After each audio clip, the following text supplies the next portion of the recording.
You're listening to another episode of the Just Go Bike podcast. That's AKA Murph. And that's AP. And this is the podcast where we talk about cycling just for the fun of it, with tales from all over the nation. Come for the bikes, stay for the fun, and leave with a smile. Oh, hey, Murph. Hey, AP. Murph, I know we only live a couple of hours apart, but are you getting that smoky air from the wildfire up north like we are here? Oh my gosh. Yes. Totally yes. It kind of gives me like a lower voice because it's stuck in my throat. And so maybe I have like a better podcast voice. I don't know.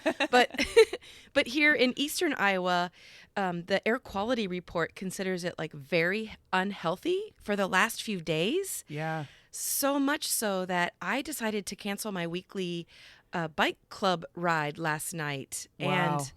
And I mean, I've never had to do that. Even when you're traveling, they still have Wednesday night bike clubs. So that's notable for sure. Yeah. Yeah.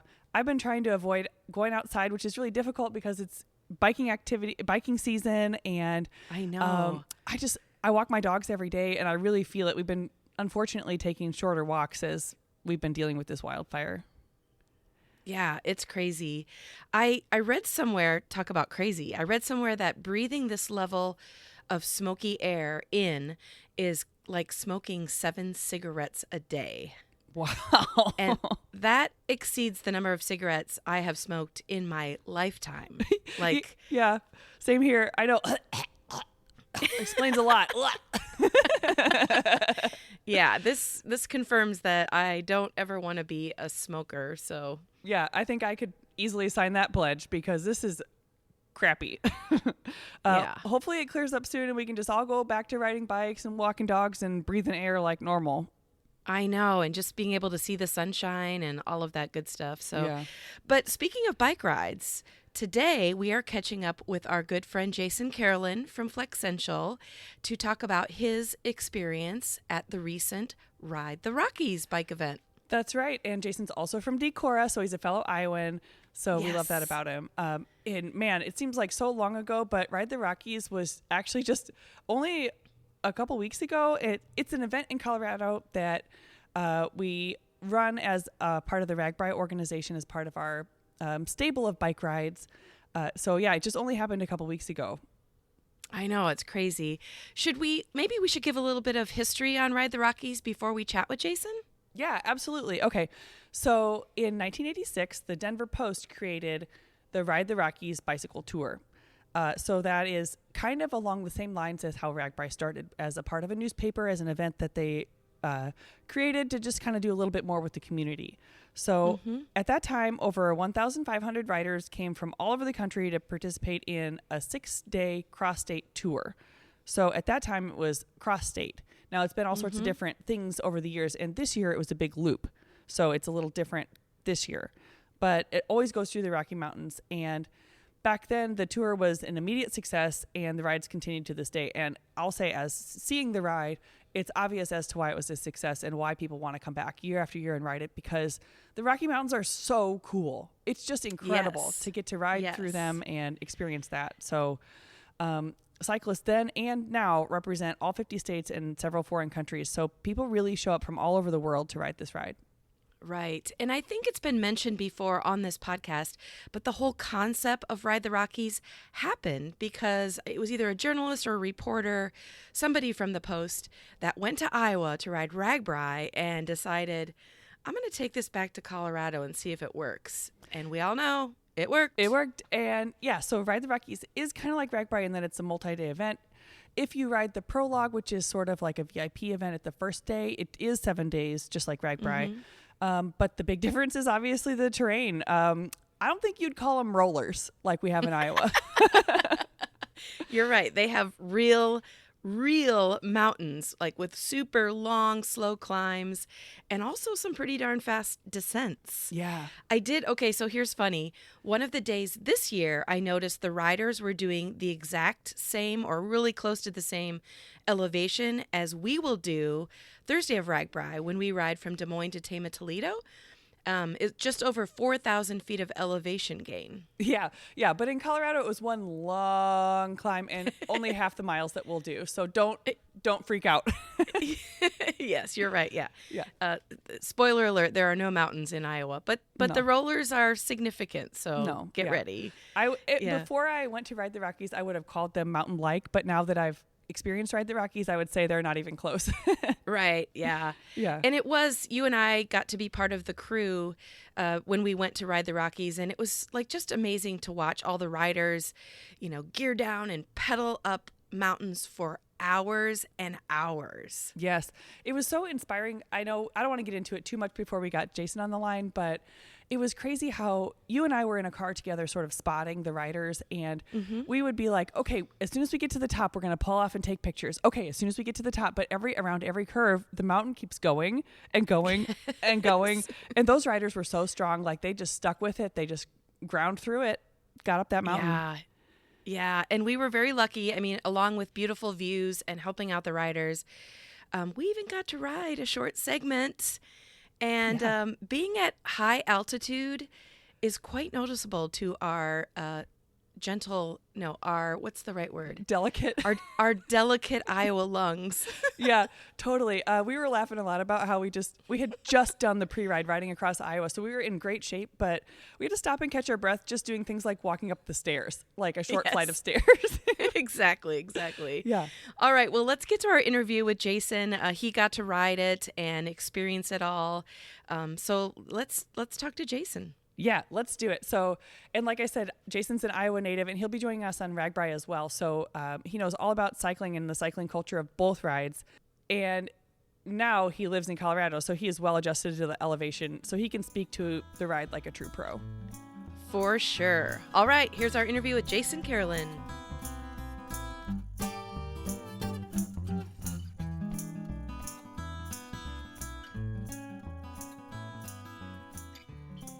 All right, a big welcome to Jason Carolan from Flexential and also a longtime Ride the Rockies rider. Hey guys, how's it going? Great Good. to be here. Welcome to the podcast. Yeah. I just wanted to say real quick, this is a Ride the Rockies wrap-up podcast, or like a recap of what happened during the week. And the director, Sabra Nagel, really wanted to be on the podcast with us today, but she's got a lot going on to wrap up the ride with the business side of things. So we'll check in with her later. So I just wanted to acknowledge that she wanted to be here with us today, but just can't time-wise. So we'll check in with her soon. Yes. And so, Jason volunteered. And so here you are, Jason. Thank you so much. Thanks, Murph. I didn't realize I had such big shoes to fill. So that's a little scary. Well, before we get into kind of a little bit about Ride the Rockies, AP and I already talked about the history of it and all that good stuff. But before we get your take on it, Jason, tell the listeners where you live and maybe a little bit about the cycling culture there.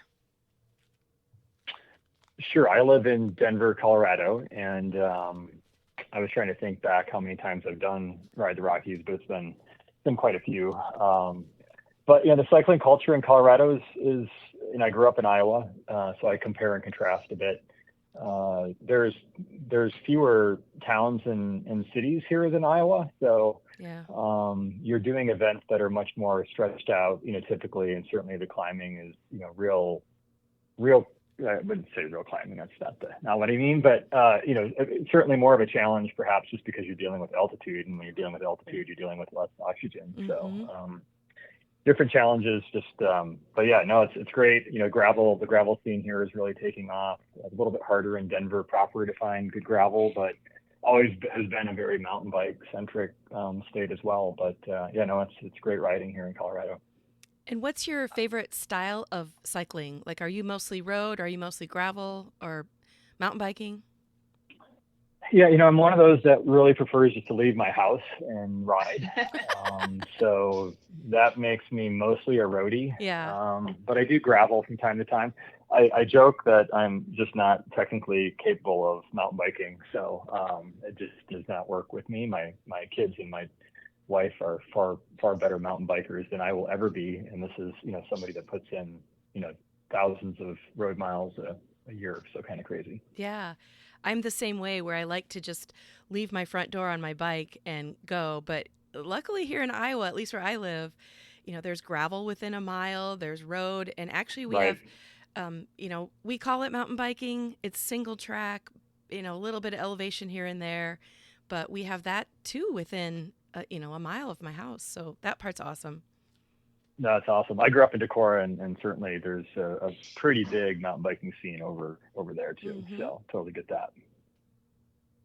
I thought that was a really interesting comment and it's true that Colorado has fewer towns than Iowa, because you think of Iowa as being so rural and there's nobody that lives here, quote unquote, and it's so sparsely populated. But then actually there are more towns in Iowa when you think about it, because Ride the Rockies will have like a pass-through town per day, as opposed to RAGBRAI where you'd have 3 or 4. So anyway, I just thought that as an Iowan, I thought that was a really interesting, insightful comment. Yeah, it creates, it's far more work for somebody like Sabra to put an event on like that here, just because you have to go create your own aid stations and stops and deal with safety factors that aren't, as prominent perhaps back there. But, certainly the weather is more dynamic in any of our states at this point. So I know, we're dealing with some craziness which affected Ride the Rockies, and it sounds like you guys have some continued craziness there with fires and things like that too. Yeah, and that's an understatement. Ride the Rockies was definitely affected by weather this year, which we want to get into. And I think that we made it clear in the intro that AP and I were there as part of Ride the Rockies crew. And we did mention we got to ride a tiny bit, and we got to do it with you, Jason. No, it was great. And actually, of all the places we could have ridden, it felt like Iowa, right? It was It was green. The grass was as tall as the cows, and there was a little bit of wind and kind of cloudy and very humid, which, as I reflect in my time growing up there, and certainly with RAGBRAI, seems to be a pretty current state for the most part. Yeah, it fits the bill. And if I remember right, AP helped me out here. I don't think we could actually see mountains when we were riding that day. There were mountains there. I think it was just kind of rainy that day. But I have been enjoying telling people that I rode the Rockies, even though it was so flat. there was no riding on mountains involved in the piece we did, but they don't have to know. Yeah, no, that's right. I would call it Iowa. It was Iowa style rollers. It wasn't flat.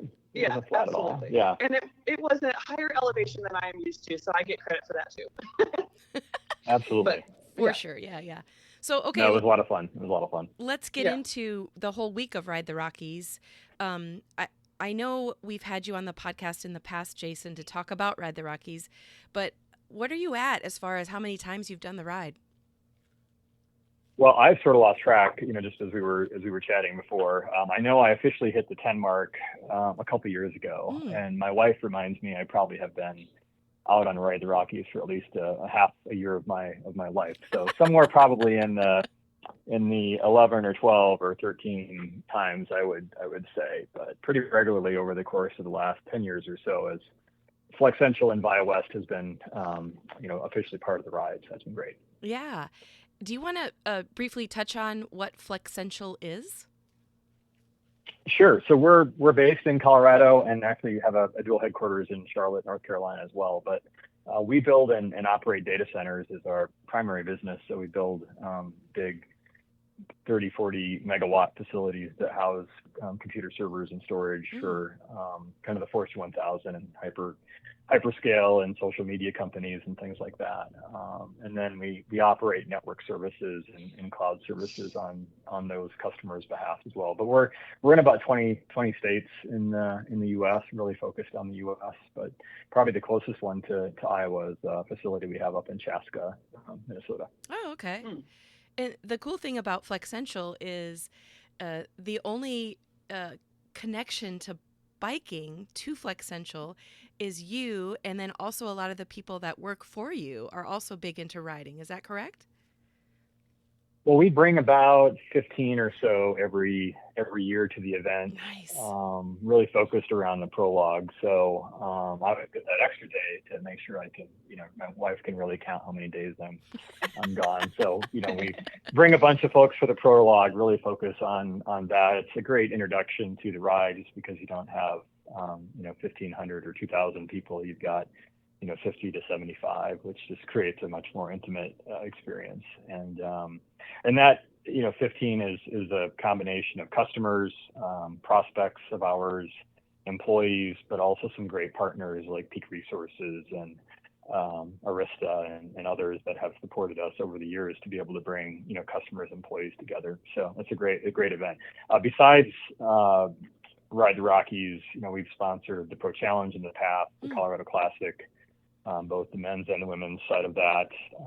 The Courage Classic this year is another event that we're sponsoring as well. So we for us, it's really about giving back to the communities, and it's just a great way to do that rather than maybe setting up some golf event or something like that. Just because there are folks that like to ride bikes instead of play golf, there's people who like to do both. So, yeah. Well, there's some really cool events too. Okay, so let's talk about Ride the Rockies this year. We did the prologue. The standard route was supposed to be 308 miles and 27,000 feet of climb. Overall, now all the weather incidents excluded, what did you think about the route this year? I love the route. I think it when you get the route closer to the Front Range, it brings up the participation numbers. It makes logistics easier. I think everybody was super excited about Trail Ridge Road, which maybe I'll get to that once we kind of get to that point. But yeah, the route was great. I think riding in Fort Collins and that area just also is quite different than perhaps riding in ski areas or the 70 corridor or even down in the Southwest. It just feels like you're in a different part of the state, which I think is also a great appeal. There's great breweries in Fort Collins. There's great support from the community there. So I thought the route was really pretty nice. And that's not to say all the other towns that we were in were not great too. I think for the most part, everybody really stepped up, and it was great to be there. Not to mention the beauty, which I know, Jason, you live in Colorado, so you see that every day. But I think when AP and I were driving on the route, we'd come around a corner and be like, oh my gosh, look at how beautiful that is. And then a mile later, we'd be like, oh my gosh, pull over, we have to take a photo. So it was just nonstop for us. Well, and I think that's the beauty of it. I mean, I probably have experienced more of Colorado on my bike than I have in a car. Just because I've done it so many times, and it gives you such a unique perspective. Because when you're flying down the road at 60 miles an hour, you're not taking time to kind of look and see and experience it, which I think on the bike, especially when you're suffering 27,000 feet of climbing, you got some time to sort of think about things and see things in a different way. Yeah, absolutely. And knowing 308 miles was the original route plan, it doesn't seem like that many miles, but when you're doing 27,000 feet of climb, it's certainly, just like you mentioned, when you're going 8 miles an hour up a hill instead of, your normal, whatever you go, Jason, I'm going to guess 25 miles per hour on your bike because you're so speedy. But it's just a whole different experience when you're taking it so slow. Yeah, well, I wish I could go do hills at 25 miles an hour, and appreciate that, but no, not quite. I'm looking at, I got a poster on my wall in my office today, actually overlooking the Rockies. And I've got a poster on my wall. It's from 21, and it was 418 miles, 28,000 feet of climbing. Oh, wow. So that gives you a good sense of the climbing part of this was a typical Ride the Rockies. It's always, roughly around 30,000 feet of climbing. Without the prologue. But what was different was it was short, right? So the 308 miles makes it just a little bit more accessible to people. The time on the bike isn't quite as long, which I think helps a lot of people. It actually helps a lot of logistics too. It helps people with e-bikes manage their e-bike batteries better. I mean, it just makes everything a little bit more simple, which I think really does support the ride better and hopefully brings more people out. Sure. And I think, so we need to get into some of the natural occurrences that happened. And I'm speaking of weather and rock slides, which, maybe being in Colorado and on your bike, it might be something that's a little bit more normal than maybe AP and I think about. But you mentioned Trail Ridge Road and reaching that summit. Unfortunately, that didn't get to happen this year. And I don't know if you want to kind of address why? Yeah, okay. So first of all, for those of you who aren't familiar with Colorado, Trail Ridge Road is a famous road in Colorado that goes through Rocky Mountain National Park. So that day we were supposed to ride through that road in the park, and it was supposed to be sort of the crown jewel of the ride, and like it's such a gorgeous, unforgettable place to ride your bike through. And there was a massive snowstorm. That's just the only way to say it. There was just so much weather. It was so cold, and it just was not the conditions that even the toughest cyclist would really want to cycle. Well, maybe the toughest cyclist would want to ride through, but certainly none of us were really prepared for that, either to support the riders or with the right gear or the right equipment. It just was not going to happen. So we had to change gears, and we had to go around and do a totally different plan for that day. Yeah, that was a crazy day. Yeah, who thinks about, or maybe I don't, thinking about having a blizzard in June, at the top of a mountain pass. But I guess, when you're way up at that high, things like that happen. And I think, Jason, you were telling us when we were hanging out one night that this has happened before when a weather incident occurs mid-ride. Yeah, I mean, it's sort of interesting this year because I was thinking about this before when the route was announced. I had, out of, let's call it 150 days on the ride, I probably have had really 3 or 4 weather events, and 2 of them rain and not really major. One being probably the most major was shutting down Berthoud Path into Winter Park, which we rode that the opposite way this year. And so when I was thinking about the route, I'm like, well, the other weather event I had was not being able to go over Trail Ridge Road, and I think that was in 2005. And back then they didn't announce the closure until the morning of, and so we were all ready to go, ate breakfast, and we get the news that we're not going anywhere, which was super disappointing and required very challenging logistics to move kind of very quickly a bunch of people around the front range and back up the other side. So what I was thinking about though is like, holy crap, like the Trail Ridge and Berthoud Path are occurring on the same ride. So like, either this is going to go really well or really poorly. And I think, and I'll ramble for just a second, but I think everybody appreciated the call to not do Trail Ridge Road. I drove over Trail Ridge Road that next morning. There was a couple of people going up. I had heard a couple of people were able to get rides down. There's no way you could have or would have or safely could have descended that. It was just it was whiteout conditions with a snow wall on the top, and pavement very wet, 32-ish, 33 degrees. I mean, just so completely unsafe. There's no way you could have a number of cyclists up there. So I think, the right call in making it the night before allowed really a set of options to go into place, because we were pretty bummed out in 2005 that we didn't get to ride that day. And so big kudos to, Venture Endurance and Sabre and the team of finding an alternative where people could at least get on their bikes and, cut a little bit of the shuttle time off and just the amount of effort that went into moving bikes carefully. I've never seen before. So, hats off to the team on making it, a day that was still a great day versus maybe just a really crappy day. And I think the Trail Ridge announcement and the following day was sort of like a big mental challenge for folks. Like you could just sort of feel it in the group that, we're not going to do Trail Ridge, and it really sucks because that was the whole reason why we, signed up to do this. It was the clean stage, to your point. But then I think once people pivoted, I think the ride went super well afterwards. And I think, overall it felt like everything executed, really well. So I think lots of great feedback for the most part. But then we had, the rock slide and the detour coming back. And it is kind of like Colorado. If you don't like the weather, just wait a little bit. But, we've been seeing this pattern over the last couple of years where just the violence of the storms themselves has been ratcheting up, which, does put some extra risks on the riders and the planning.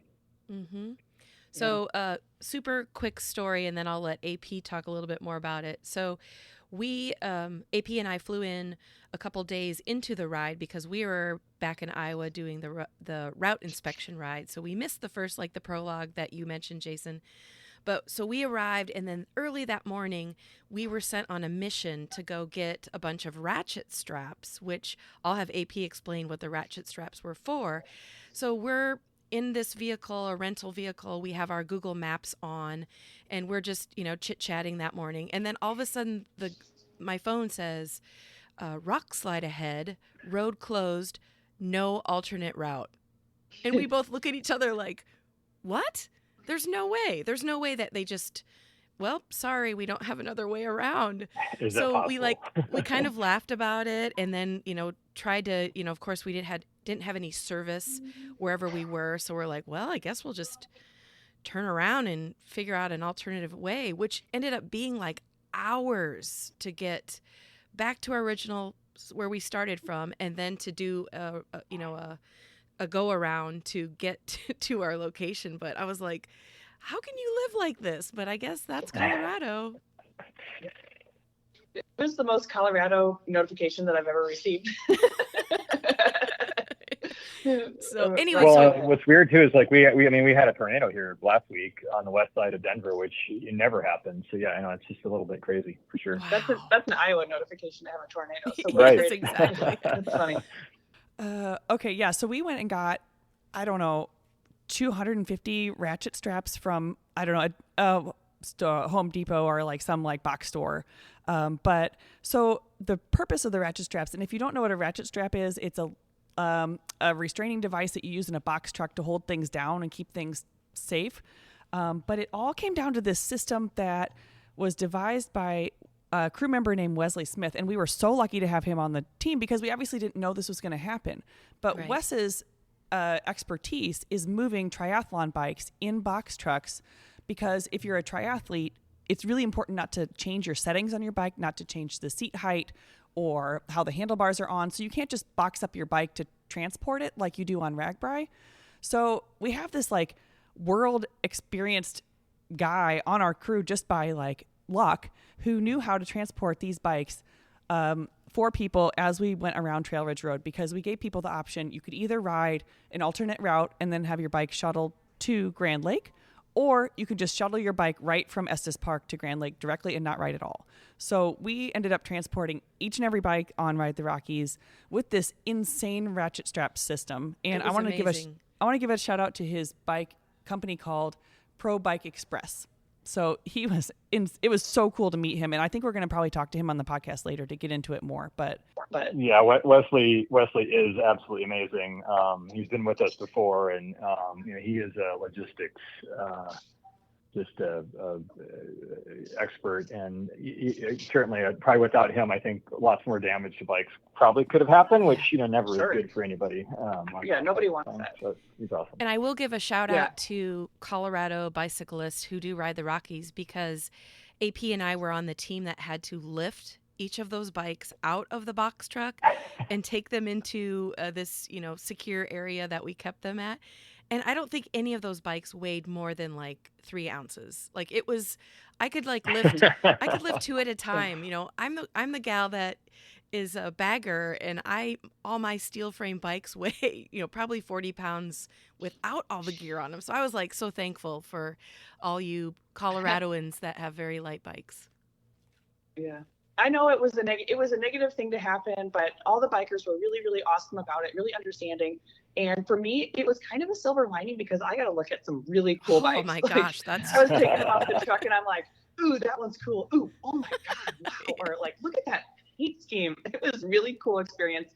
And we had, like Murph said, we had these bikes in a secure location with a security guard overnight. And it was really cute because all the bikers would come in and say goodnight to their bikes and check on their bike computers and say goodnight, and then leave them, tuck them in and go to their campsite and see them in the morning. But it was a really unique experience that hopefully we'll never have again. But for what it was worth, we enjoyed it. For what we had to deal with, we enjoyed it. So yeah, for sure. So back to the actual riding part, Jason, were there any highlights like communities or passes or anything that you want to mention that you really enjoyed? A couple things stood out.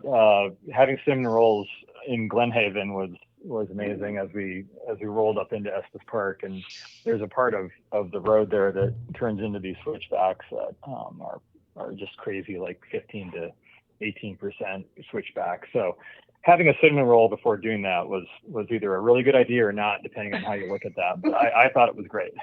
And we actually ended up meeting this group from Nebraska, and they own a farm in Nebraska, and they were out on their Harleys, and met them in Glen Haven, and then met them again in Estes Park. So just enjoyed kind of meeting the other type of bike riders that we sometimes engage with on the road, and that was a lot of fun. And then in Estes Park, we put on a movie night, which was the Colorado premiere for the Shift movie from RAGBRAI. Sweet. And had a couple of people there for that event. It was a fundraiser for the Davis Finney Foundation. We did American Flyers as well for that, and had a bunch of bikes from Rich Gangle, a bunch of Eddie Merckx replicas from back in the Giro and the Tour. So it was just a really nice event in Estes Park, and the theater was super supportive, and Estes Park was super supportive. So those are probably my two highlights. And again, fundraiser for the Davis Finney Foundation, which is great. Yeah, those are great highlights. Yeah, the documentary, it's so cool that it's getting shown in different states around the country, and hopefully the Colorado bikers liked it. I know Tori from Buffalo Bicycle Lodge was there, so she got to represent because she's a character in the documentary. So it was really neat to kind of bring those two communities together.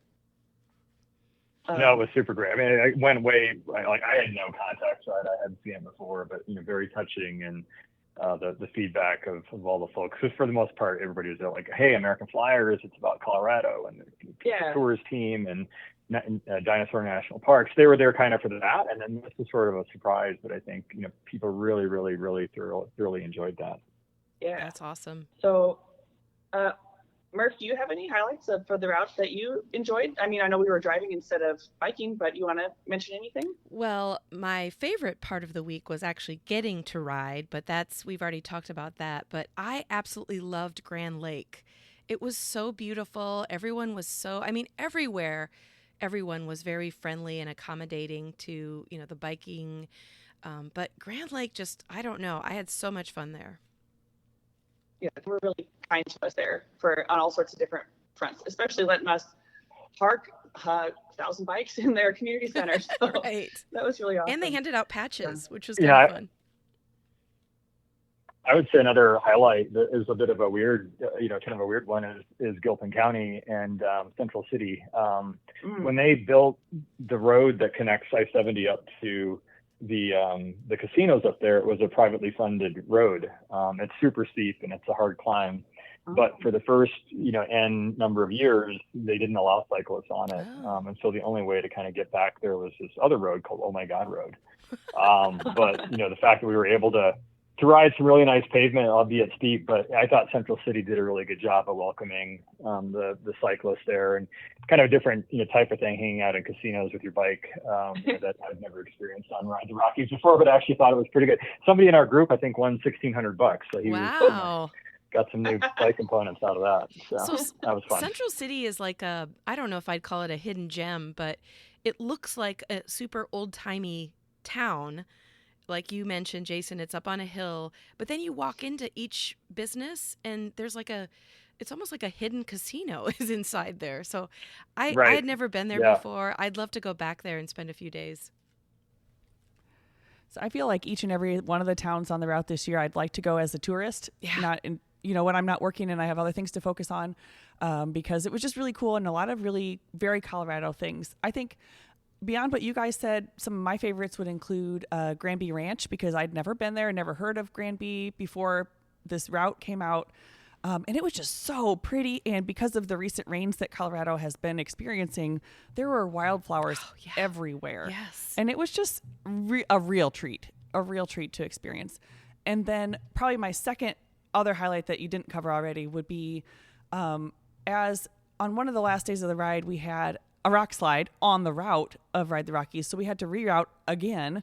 And we went through this place called Left Hand Canyon, which is really cool. And I didn't get to ride that day on that last day, or for that part of that last day. But there was, Murph and I were taking photos and driving down one of the steeper descents, and a woman kept up with us, and we were going normal car speeds, and we would think we lost her, and there she was. Yes. I mean, this woman was incredible how fast she was descending on that bike. She had no fear, and she was being safe. She wasn't being reckless with it, but it was just really, really cool to see. Yeah. And we were being safe as well. We were not actually taking photos while driving. One of us was taking photos and the other was driving safely. So disclaimer. That's right. Yeah. And some of the rerouting, you were on what are basically the classic roads for bike riding in Colorado, right? So the Boulder area, the Nederland Peak to Peak Highway, those are the big names for anybody riding out here. So being able to do left hand was awesome. Being able to spend more time in Nederland, I thought turned out really well, even with the rock slide. And it was crazy that we were actually on that road a couple days earlier before the rock slide. So a little bit scary, but certainly memorable. And it was like, I don't know, again, I'm not a Coloradoan. Coloradoan? Is that how you say it? Sure. Sounds okay. good. But it was not just like a few pebbles. It was like rocks as big as your vehicle. Like, I cannot imagine seeing that happening. Yeah, me either. Yeah, I was super lucky it didn't happen while we were on the ride, for sure. Yep. Again, I would just say, I think overall feedback from, there was a lot of, at some point we were calling it Reroute the Rockies, just with my group. I think with all the unpredictable nature of it, I think everybody had a really good time. And in fact, some of us are planning our own Trail Ridge, ascent sometime. But I think everybody that I talk to is like, hey, this is great. It's Colorado. Things happen. Well done. Let's come back and do it again next year. That's awesome.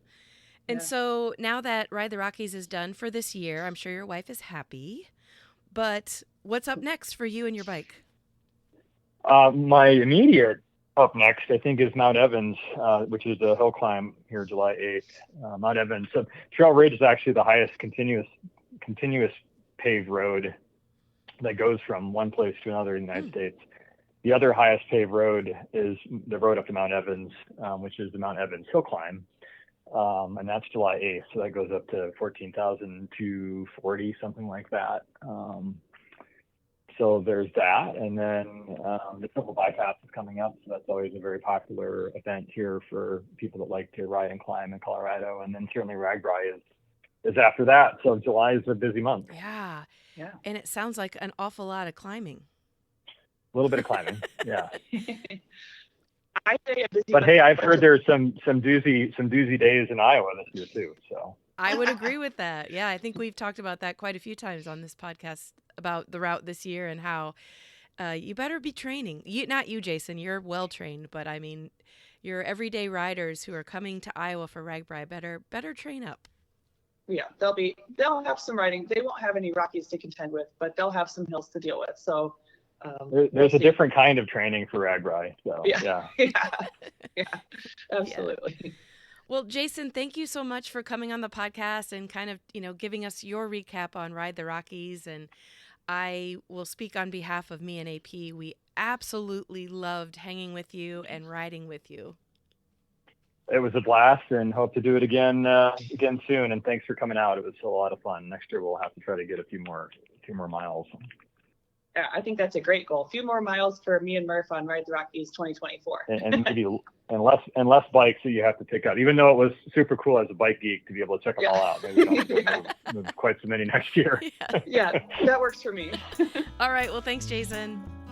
Yeah, thanks everybody. Appreciate it.